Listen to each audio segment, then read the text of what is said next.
Hello and Happy New Year from Dr. Cynthia Schreiber here. They call me Dr. Cindy, they call me Cindy, they call me Mom.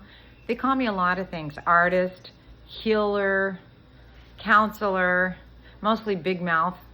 I was a hairdresser for 23 years as I put myself through school and raised my daughter. And I'm going to tell you something. I know a lot, and I decided to share with you this Christmas. I had the best Christmas ever. Excuse me, I'm chewing gum. I'm trying to whiten my teeth as we go. I love you. Happy New Year. And let's do this. What do? I'm practicing right now. I am practicing for when I grow up, but then I realize I'm beyond grown up when COVID hit and they said, hey, you 60-year-olds, you're at risk for dying. I'm like, what do you mean for dying? I'm just getting my shit together. Hello, boomers. Do you ever feel like that? You're just getting it together and all of a sudden you're retirement age by our society, what they say you are, and you do. Look at that right there. That is sagging down. And I just put the firming cream on it. So give it a chance, people. Give it a chance. I love you. I know you're like, who is this person? You either go into shock and hate me, or you finally give it a moment and then all of a sudden you realize, I am you. You are me. We're all in this together. And nobody's getting out alive. With that in mind, hello. Feel like you're talking with your hairdresser, your sister, your best friend, your mom. Someone who really cares about you. That's me. I'm an empath. And what do? I feel for you. Sometimes you don't even know what you're feeling, and I'm feeling it over here. Some of us are born intuitive, and that would be me. I'm very intuitive, and I want to tell you something about this New Year's. Every New Year's Eve, I've been doing this for maybe 20, 30 years. It's called writing your letter to God. Okay, and this letter, I'm going to tell you something. This letter will change your life completely. Because when you read it, the following year, you will realize all the things that did come true. When you ask, call it asking the universe, call it asking God, call it asking Jesus, Mohammed, Krishna. You know, they say if you say Hare Krishna and all these things will happen. I just say this.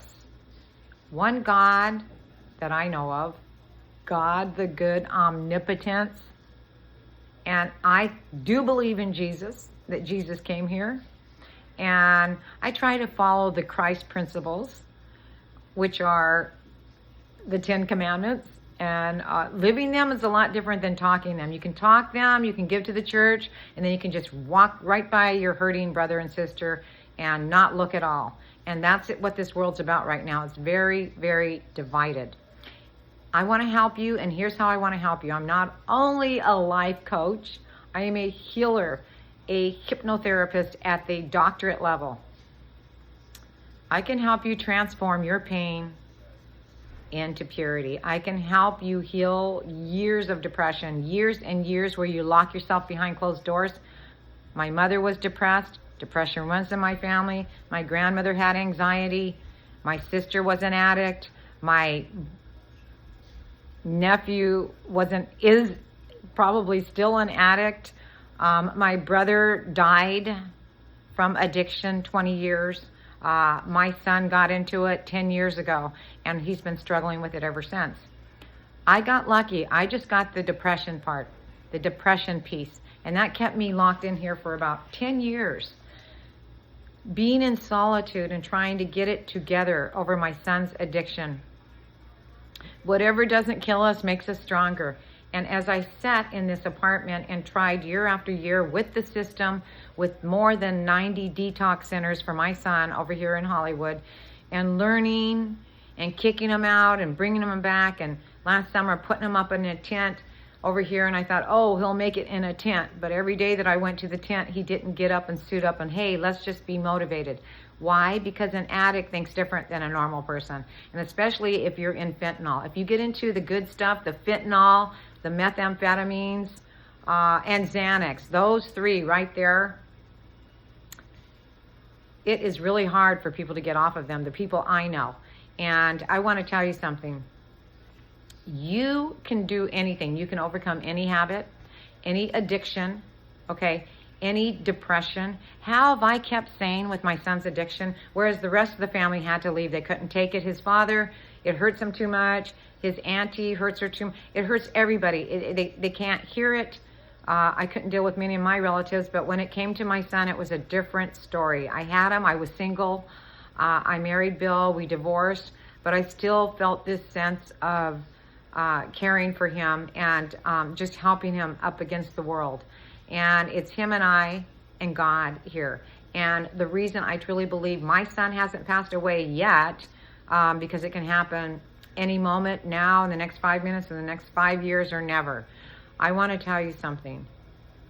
I learned to stay calm and face the pain in this town of Hollywood. It's a major place for homelessness, addicts, addiction. And the funny part is, with the divide and this Trump thing that came up, and my daughter being a Trumpster and my son being an addict, and me being a liberal progressive, you can imagine what it put me through. But all these years, it just made me go deeper into meditation, deeper into self-hypnosis, and deeper into healing. And I have been through everything, and I am standing here at the top of my pile of heap in life. And people look at me and say, "You're 68, you look 20 years younger." Yeah, maybe I have a few wrinkles, and maybe I'm sagging, and maybe I'm too thin, or maybe I'm too seniorish for you. But I'm going to tell you something. I'm here, I'm alive, I love you, and I'm empowered. Now, let's talk really quick before the phone rings. I've got to get a laptop to do this on so we don't get interrupted. But I want to give you this, okay? I have a website, Your Transformations, or love101.com. I'm pulling it together again this year. And it's going to have all of this stuff on it. If you want to go deeper into trance work or get your healings done in 6 weeks, I've got 6-week sessions for everybody. I think they're $300, but that's not what I'm doing. I'm not here selling stuff right now. We'll get to those later when we need the weight loss or the quit smoking or some major thing that you have going on. But what this is for, this is yours. This is my gift to you for the new year. First of all, I want you to sit down with a piece of paper undisturbed. And I want you to think about last year and think about areas that you were disappointed in yourself. Times when you sabotaged something. Times when you said something when you shouldn't have. Times when you didn't speak up when you should have. Times when you knew that this was bad for you, but you did it anyways. Times when you wanted to go to church or an empowerment meeting or go volunteer at the hospital, but you didn't. Take all of this. Take that little rage problem you have. Maybe you try to control too much. And I want you to just rip open those ribs and go deep. And go deep into self-analysis right now and things about you. And you have to have things about you that are negative, because we have both negative and positive behaviors as human beings. Everything is on the opposite scales. Okay, good, bad, light, dark, tall, short, fat, thin, you name it, there's opposites. So the things that you did last year that you're not too proud of, just start writing them down. Like, for example, I was too judgmental,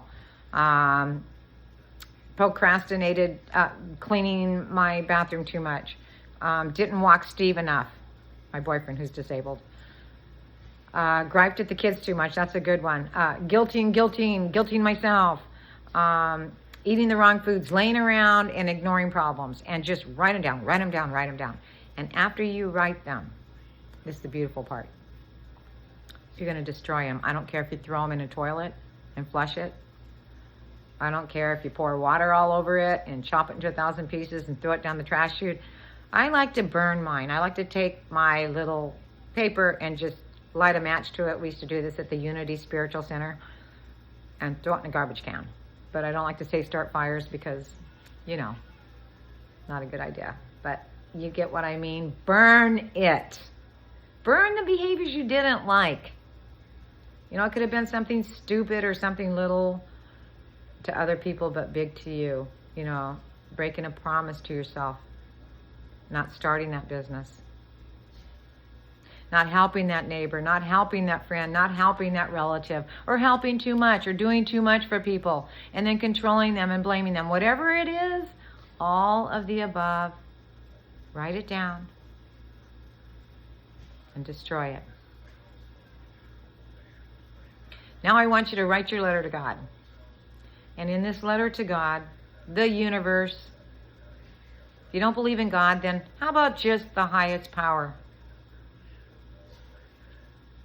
And I want you to write this letter to whatever you think runs the planets, runs your heartbeat,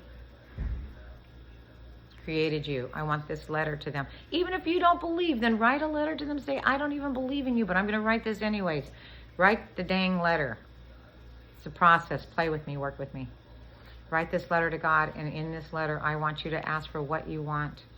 It could be a Mercedes you've always wanted, a horse you've always wanted, a house by the lake you've always wanted. It could be, I want to walk again, okay?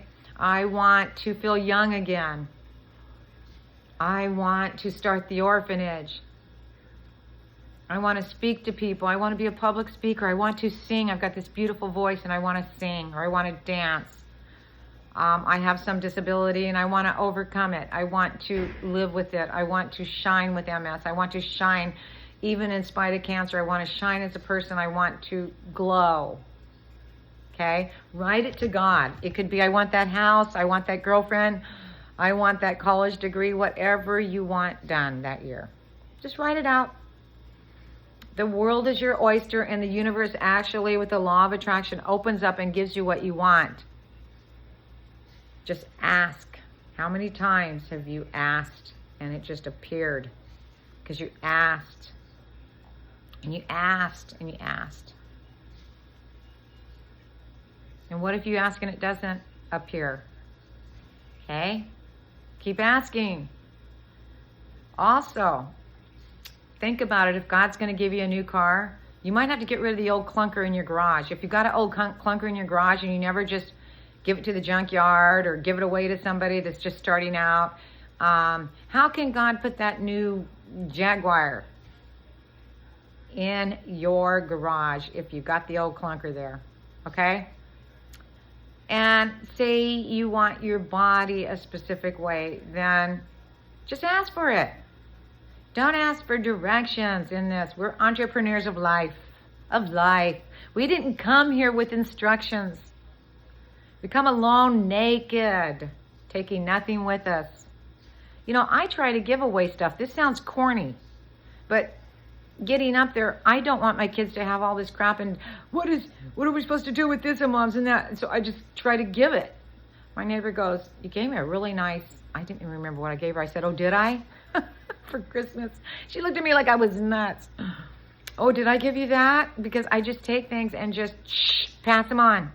You can have boxes of things I'm giving them away. Homeless people out there. People were thirsty this summer. They need water. Join a group. Join an activist group. If you're conservative, then act conservative. If you're liberal, act liberal, but be honest. Be honest in what you are. Okay, just be honest. And I'm a human being, okay, in this world. A human being. God, this eyebrow, look, it looks longer than the other one. You know, either I did my makeup wrong, but here's what I think, people, we have mini strokes. I think I've had a few in my life when I was going through my divorce. Who cares? Who cares about any of this stuff? I love you.